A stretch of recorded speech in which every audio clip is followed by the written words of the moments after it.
Hi guys, this is my first episode ever. Yesterday was all about arms. कल हमने arms की training करी. So to be honest, I really wanted to start my first episode by training a bigger muscle group जैसे कि chest या फिर back. But there were a lot of complications जब मैंने वीडियो रिकॉर्डिंग स्टार्ट करी. Firstly, I video recorded on my father's handycam. तो his handycam is actually quite outdated. तो उस वजह से वीडियो क्वालिटी अच्छी नहीं आ रही थी. So I switch to my phone जो मैं अभी करंटली यूज़ कर रहा हूँ. But then I recorded a session on 8K video and apparently my laptop can not handle 8K video rendering. तो मुझे टोन डाउन करना पड़ा वापस से to 180p and now I am recording this video and it unfortunately fell on arms day. But कोई दिक्कत नहीं, will be discussing about everything about arms day और आपको क्या क्या करना चाहिए. If you are a beginner in 2024, then this is the perfect video for you because I'll be discussing in this video कि एज अ बिगिनर आपको क्या क्या करना चाहिए, आपको कितना करना चाहिए एंड आपको किन किन छोटी चीज़ों पे फोकस करना चाहिए एंड किन किन चीज़ों का ध्यान रखना चाहिए जिससे आपका आर्म ग्रोथ जल्दी हो एंड बेटर. तो without any further ado, let's just start this video. तो the first point I would actually like to talk about is as a beginner आपका फोकस किस चीज़ में होना चाहिए. Not just talking about arms day but in general. तो the first point that will actually help you guys a lot अगर आप इस जर्नी में नए हो is to get into gym or bodybuilding with a better idea of what you are going to do instead of just going and like doing what you think you should do. क्योंकि होता है ना, like किसी किसी लोगों का, I know मेरे पास था कि मुझे किसी और की बात नहीं सुननी थी because I was a little bit shy kind of guy. तो what I use to do is मैं जिम में जाके जो मैं सोचता था, लाइक मैं सोच के आऊँ कि मुझे बेसिक होता है एक सबके दिमाग में कि लाइक कर्लिंग मूवमेंट होती है, तो मैं कर्लिंग मूवमेंट करता था. I didn't use to do balance kind of workout, कोई स्प्लिट फॉलो नहीं करता था. So this type of training is very kind of inconsistent in terms of your muscle building journey. And अगर आपको एक type का हेड स्टार्ट चाहिए compare to the guy who is going to the gym without any idea, you should go to the gym with an idea what you are going to do next. तो ये चीज़ आपको बहुत ज़्यादा help करेगी. दूसरी point जो है वो भी बहुत इंपॉर्टेंट पॉइंट है, is that you should actually follow people and the tips they are giving you. मैं ऐसे करता नहीं हूँ कि मैं किसी को जाके टिप्स दूँ, बट कुछ कुछ लोग होते हैं and when they are talking to you ना, you should not get disrespected by that और यू नो फील लाइक कि भाई ये बंदा मुझे क्या समझ रहा है, मुझे नहीं आता क्या. Listen to him what he is saying और शी इज सेइंग एंड अगर वो सही कह रहा है, अगर आपको लग रहा है कि वो सही कह रहा है, then follow it man. Like and अगर आपको लग रहा है कि वो लोग सही नहीं कह रहा है तो you can continue with the workout you are doing. But tips collect करो यार. अभी मैं इस स्टेज पे आके कर रहा हूँ टिप्स कलेक्ट, और मैं पहले नहीं किया करता था. अगर ये ऑपोजिट होता ना, नॉट इवन ऑपोजिट, लाइक अगर मैं पहले से स्टार्ट कर देता टिप्स फॉलो करना, तो I think I would have had better progress compare to what I have currently. तो that's another point you should keep in mind. एक क्वेश्चन रहता है सबके दिमाग में कि जब हम जिम जा रहे हैं तो क्या हमें हैवी वेट के साथ बहुत सारे रेप्स करने चाहिए या फिर हमें वेट थोड़ा रिड्यूस करके कंट्रोल्ड मूवमेंट करना चाहिए. तो it's basically a question of volume और इंटेंसिटी. तो on most of the cases intensity wins over volume for most of the time. But आपको वॉल्यूम भी बढ़ाना है, but do it in a controlled way ना. कि अभी अगर आप 30 kgs कंट्रोल्ड वे में नहीं कर रहे हो, अगर आप वेट रिड्यूस करते हो, 20 पे गए, कंट्रोल्ड वे से करा, और फिर धीरे धीरे आपका कंट्रोल्ड वेट में ही करना, लाइक जो थ्रेशोल्ड होगा आपका वो बढ़ेगा.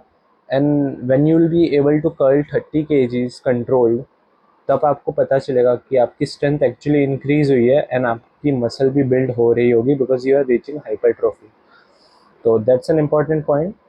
तो ऑन अ गुड डे हो सकता है कि volume wins over intensity, but mostly it doesn't happen. तो आपको इंटेंसिटी फॉलो करना है इंस्टेड ऑफ वॉल्यूम।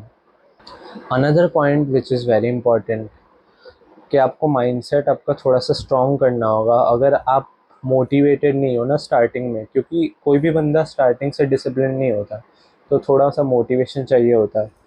तो अगर आप मोटिवेटेड नहीं हो ना, अगर आपका मेंटल स्ट्रॉन्ग नहीं है, तो it will be very hard for you to reach failure. And reaching failure is one of the key concepts जो अगर आप समझते हो ना, देन आपकी मसल ग्रोथ बहुत जल्दी होगी। अगर आप फेलियर रीच नहीं कर पा रहे हो एक पॉइंट तक हर एक सेट में, तो it is very difficult to build muscle, or at least it takes a longer period of time compared to आप अगर फेलियर तक करते हो। बिकॉज ऑब्वियसली मसल को अगर आप ट्रेन कर रहे हो, even though you don't do it till failure, muscle train तो आपने वर्किंग सेट्स डाले उसमें, तो ऐसा नहीं है ग्रोथ नहीं होगा। बट अगर आपको फास्टर ग्रोथ चाहिए एक्सपोनेंशियली, तो you should reach failure, and it's a very important point. The last important key to bodybuilding is consistency. It doesn't matter आप कितना वेट उठाए, it doesn't matter आप कितने इंटेंसिटी से करें। अगर आप एक काइंड ऑफ टाइम टेबल या फिर स्केड्यूल फॉलो नहीं करते हो जिम जाने का, कि मुझे आज गया, मैं आज लौट के आया, मेरे को कल भी जाना है या फिर एक दिन बाद जाना है, अगर आप कंसिस्टेंट नहीं हो तो आपको रिजल्ट्स नहीं मिलेंगे। एंड अगर आपको जिम जाने का मन नहीं कर रहा ना, आप घर से निकल के तो देखो। आप जिम जाके फिर आओगे, एंड ऐसा मेरे साथ एक दिन भी नहीं हुआ है कि मैं जिम से लौट के आऊँ एंड आई फील लाइक अरे यार मुझे जिम नहीं जाना चाहिए था। It always works out. तो अगर आपको जिम जाने का मन नहीं कर रहा किसी भी रीज़न से, you know there are a lot of motivational videos as well, but हर टाइम ऐसा पॉसिबल नहीं होता। तो आप जिस घर से निकल के तो देखो, आपको डेफिनेटली अच्छा लगेगा जब आप जिम करके लौट के आओगे। So that's the last point you should remember as a beginner. So enough of beginner tips. Talking about the day we had yesterday, तो दो ग्रुप है, ट्राइसेप एंड बाइसेप। तो पहले हम ट्राइसेप ट्रेन करते हैं, बिकॉज अगर पहले बाइसेप ट्रेन कर लिया मैंने तो मेरे पास ट्राइसेप को पुश करने का कोई एनर्जी सोर्स नहीं बचता। तो usually I go for triceps first and then biceps. So let's talk about tricep shall we. I try to put my face एक कॉर्नर पे and show you the workout which I'll be doing in a while. तो let's talk about triceps. पहली बात तो ये है कि tricep जो है वो आर्म का बहुत ही बड़ा हिस्सा है। एंड साइंस के हिसाब से tricep takes about 70% of your arm over here. 70%, 70%, that's a lot. And अगर आप ट्राइसेप ट्रेन नहीं करते हो तो आपके आर्म्स की ग्रोथ जो होगी वो उतनी अच्छी नहीं होगी जितना आपका ट्राइसेप करने पे होगा। जब मैं बिगिनर था तो I didn't knew about triceps इतने अच्छे से, कितना इम्पॉर्टेंट मसल ग्रुप है एक्चुअली ट्राइसेप। एंड मेरा दिमाग में ये था कि बाइसेप अगर मैं करूँगा ट्रेन तो मेरे हाथ बड़े लगेंगे, it will be pumped and all, and growth बहुत अच्छी होगी। But it is very much not true. And truth being told, मैंने ट्राइसेप ट्रेन करना सिर्फ 6 महीने पहले स्टार्ट किया, and I have had this amount of growth जो कि मेरा पहले नहीं था। And I will tell you this, इन 6 महीनों में सिर्फ ट्राइसेप ट्रेन करने की वजह से मेरे आर्म लेंथ में 1.5 इंचेस का डिफरेंस आया है, just by training triceps. Biceps train करा है उसके साथ, बट उसका एडिशन और थोड़ा ज़्यादा हुआ है। I will be talking about this in a separate video, but आज के लिए थोड़ा सा हम ऑन टॉपिक रहता है instead of going of topic.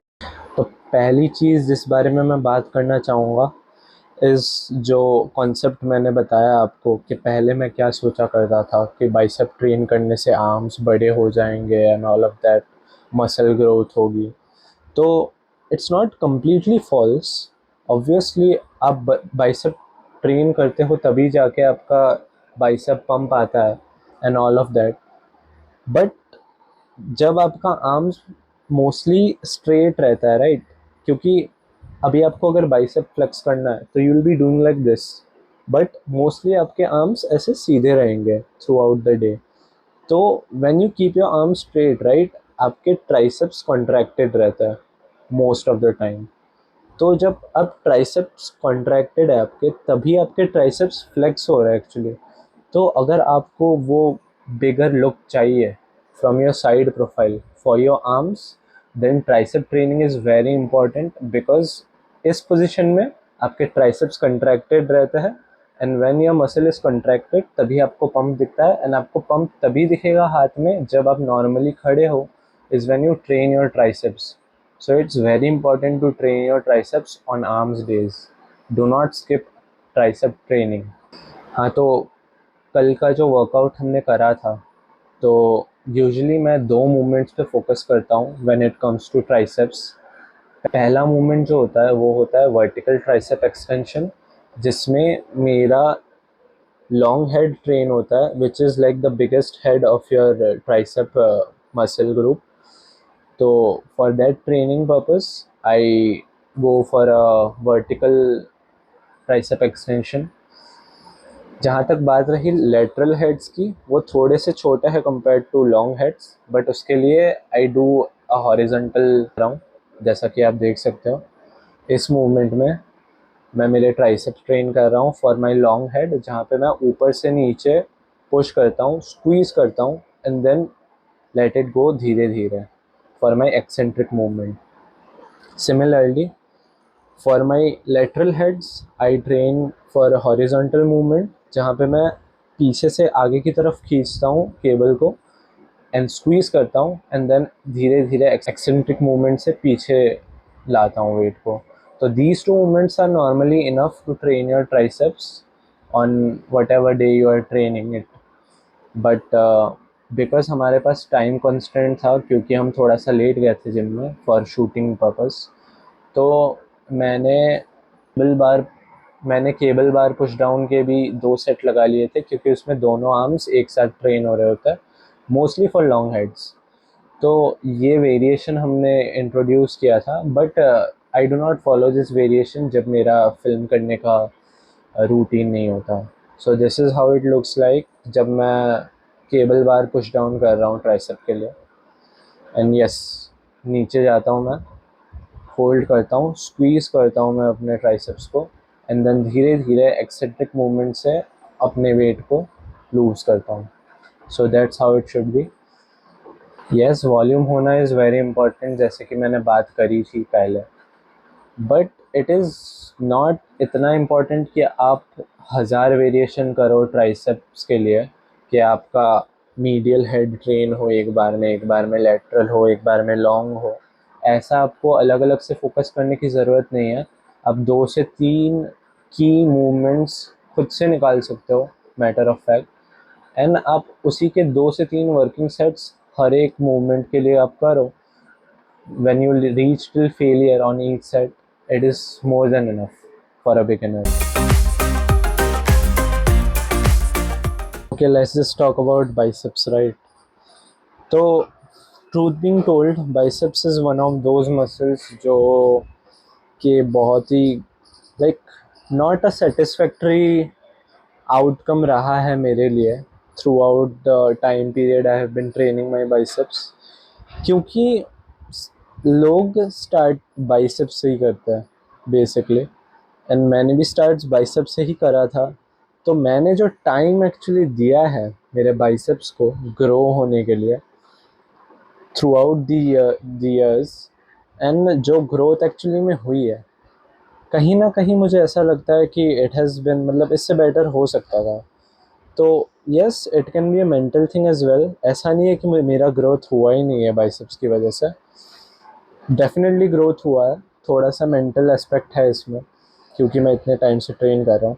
But let's talk about biceps के बारे में अगर हम बात करेंगे, पर्सनली मेरे बाइसेप्स ग्रो हुए हैं 9 इंचेस से 14.5 inches pumped. It's a big jump. Like अगर आपको इंचेस के बारे में आइडिया नहीं है, तो the difference between 9 inch arms and 14.5 inch arms is huge. Like अभी मैं मेरे पुराने पिक्चर्स देखता हूँ तो मुझे अजीब सा ही लगता है, ऐसा लगता है कि मैं इस बंदे को जानता ही नहीं हूँ। But that's the thing, obviously grow होता है। Talking about my bicep workout, तो the first thing I actually do when I train my biceps is preacher curls include करना। क्योंकि अभी देखा जाए तो बाइसेप में एक ही की मूवमेंट है, and which is pulling, bringing your forearms closer to your biceps. तो एक ही मूवमेंट है, इसमें क्या ही वेरिएशंस ला सकता है। So the isolation that preacher curls actually provide is so good for my bicep pump, I can not even explain you. मेरा last 6 months में जो प्रोग्रेस हुआ है, most of the progress in terms of biceps, तो उसमें से credit सिर्फ पहले 4 महीनों को ज़्यादा जाता है, एंड ये लास्ट 2 मंथ्स को कम जाता है। क्योंकि अभी मैं जिस जिम में हूँ वहाँ पे अनफॉर्चुनेटली प्रीचर कर्ल करने के लिए कोई मशीन है नहीं, तो we have been limited by the gym. But yes, instead of going for preacher curls, मैं जाता हूँ बारबेल कर्ल्स के लिए एंड इंडिविजुअल डंबल कर्ल्स के लिए, to give that additional freedom of movement for each and every hand individually. तो ये दो मूवमेंट मैं बेसिकली करता हूँ for my bicep workout, full intensity obviously. One important thing to note is, अगर आपका बाइसेप जब आप ट्रेन कर रहे हो is not in an isolation movement, तो इट इज़ वेरी पॉसिबल कि आप खुद को पुश कर रहे होंगे for the final few, not sets, for the final few reps, तो उधर आपका फॉर्म बिगड़ सकता है। बट वहाँ पे ही डिस्कशन आ जाती है, कम्युनिटी इज़ डिवाइडेड, कि कुछ कुछ लोग बोलेंगे कि आपका फॉर्म परफेक्ट होना चाहिए, और कुछ कुछ लोग बोलेंगे कि नहीं, अगर आप पुश नहीं कर रहे हो, अगर आपका फॉर्म नहीं बिगड़ रहा है तो क्या फ़ायदा। तो कहीं ना कहीं आपको एक बैलेंस ढूंढना है कि आपका फॉर्म आप कितना बिगड़ने दे सकते हो, at the same time reaching for दो सेम नंबर ऑफ रेप्स जहाँ पे आप अपना फॉर्म अच्छे से हैंडल करते हो। तो दैट्स द थिंग, क्योंकि वेट प्रोग्रेशन तो रखना ही होता है हमारे डे टू डे वर्कआउट्स में। तो ऑब्वियसली अगर आप पुश नहीं कर रहे हो तो फिर आपको पता भी कैसे चलेगा। तो these are the things you need to keep in mind. But ठीक है, फॉर्म अगर एंड टू एंड में बिगड़ रहा है, फ्रॉम मी इट्स ओके, क्योंकि आप बिगिनर हो मोस्ट प्रॉब्ली। तो आप करो यार, आप करो तो सही, आपका बाद में सही हो जाएगा, ऐसी कोई दिक्कत नहीं है। एंड ऐसा बिल्कुल नहीं है कि आपका फॉर्म बिगड़ जाता है तो आपका प्रोग्रेस नहीं होता। ऑब्वियसली तब आपके अदर मसल्स आ जाते हैं काम करने में। तो आप जितना अच्छे फॉर्म में कर रहे होगे वो पूरा का पूरा बाइसेप में लग रहा होगा, जहाँ पे अगर आप थोड़ा सा गंदा फॉर्म यूज़ कर रहे हो तो थोड़ा सा शोल्डर ब्लेड्स पे भी आता है, थोड़ा सा मोस्टली बाइसेप पे होता है। तो ऐसी चीज़ है, लाइक आप बेसिकली थोड़ा कम आइसोलेशन कर देते हो जब आप दूसरे मूवमेंट्स भी इंट्रोड्यूस करते हो। तो from for me it's fine as long as you are doing it, trying to do it perfectly. तो it's up to you really.